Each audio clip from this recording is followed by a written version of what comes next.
vous aussi, vous l'avez déjà entendu cette phrase, hein. Mais si, vous savez, cette phrase qui stipule que si tu ne lis pas de manga et que tu ne te contentes que des animés, c'est que tu n'es pas un vrai otaku, hein, que tu n'es pas vraiment de ce monde-là.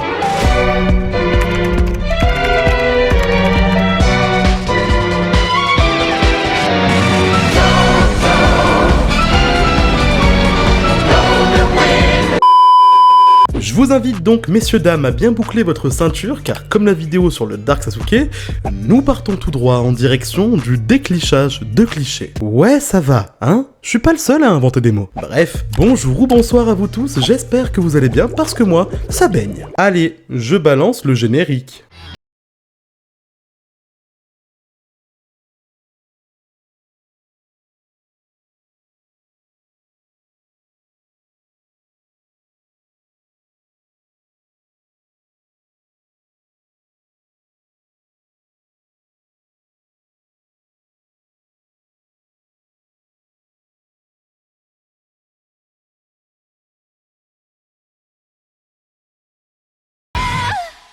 Donc aujourd'hui, je vais essayer de traiter au mieux des différentes façons de se plonger dans une œuvre, ainsi que tout ce que ça englobe, comme la fameuse fausse critique que j'ai citée juste avant, et de vous donner mon avis sur tout ça, car comme d'habitude c'est un sujet très subjectif, ne l'oubliez pas. Allez, pour faire plaisir aux puristes qui nous regardent, commençons par parler des mangas. Et des mangas papier, hein? Non, parce que le terme exact pour les adaptations d'animé, c'est justement anime. Tu peux t'arrêter, je crois qu'on a tous compris à force.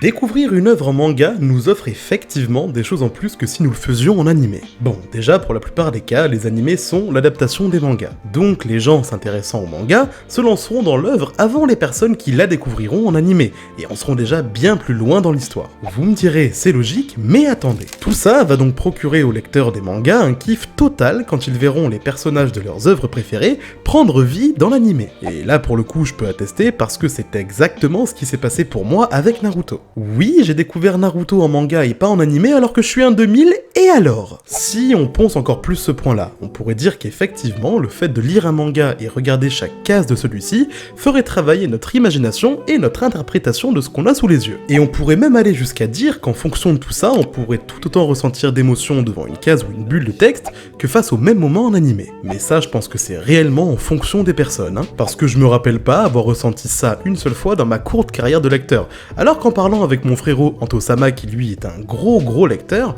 bah ça lui arriverait assez régulièrement. En tout cas, je vous mets sa chaîne en description. Mais voilà, comme je l'ai dit, je pense que ce point-là est très subjectif. Il y a également le moment où nous lisons le manga, car c'est vrai, je trouve que lire en général fait du bien, surtout dans un endroit calme avec pourquoi pas une petite lumière tamisée, genre sur son lit bien tranquillement ou autre part du moment que nous sommes au calme. Donc voilà, mes amis puristes, j'espère que vous êtes contents. Je rigole bien évidemment. J'ai à peu près listé tout ce que nous offre l'expérience manga par rapport à l'animé. En tout cas ce que j'en pense. Mais maintenant, nous allons bifurquer tranquillement sur la catégorie animé et ne t'inquiète pas, ça va bien se passer.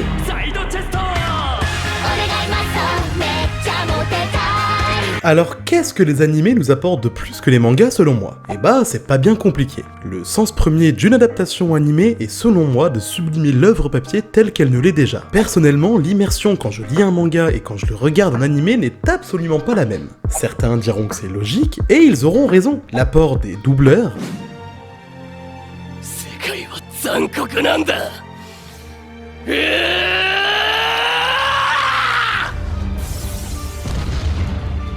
Nous les appelons seiyuu en langage puriste. Oh, ferme-la. L'apport des OST, donc des musiques, de l'animation, bref, tout ce qui compose en soi un animé. Avec tout ça, comment ne voulez-vous pas vous sentir impliqué dans la scène qui se déroule sous vos yeux? Je veux dire, regardez, juste un petit comparatif d'une scène déjà culte, en manga et en animé.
Bon, les amis, vous savez qu'on est là pour être franc. Dans laquelle de ces deux façons d'assister à la scène, vous avez le plus ressenti de choses?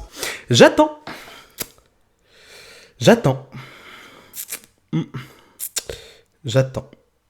Vous croyez que cette farce est plus tellement drôle aujourd'hui? Bref, loin de moi l'idée de vouloir forcer avec les adaptations en animé, même si effectivement c'est personnellement le format que je préfère. Et évidemment, je ne dis pas que tous les animés sont mieux que leur version manga, qu'ils sont tous irréprochables, pas du tout. Comme dans tous les domaines, on peut parfois se taper de sacrés spécimens.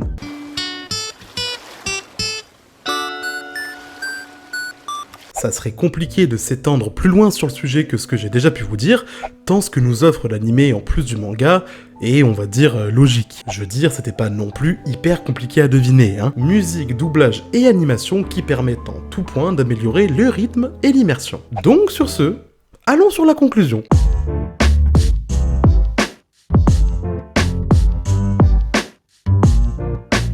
Au final, que ça soit en manga ou en animé, on regarde la même œuvre. Certains préféreront la lire quand d'autres préféreront la voir. Et oui, c'est vrai que par moment, le format papier développe plus en profondeur certaines facettes de l'œuvre, là où l'adaptation survolerait ce moment. Mais si les studios d'animation se permettent cette liberté, c'est que ça relève du détail. Et justement, c'est là où les personnes voulant en savoir encore plus se tourneraient vers les mangas. Mais dans la globalité, ça reste la même œuvre.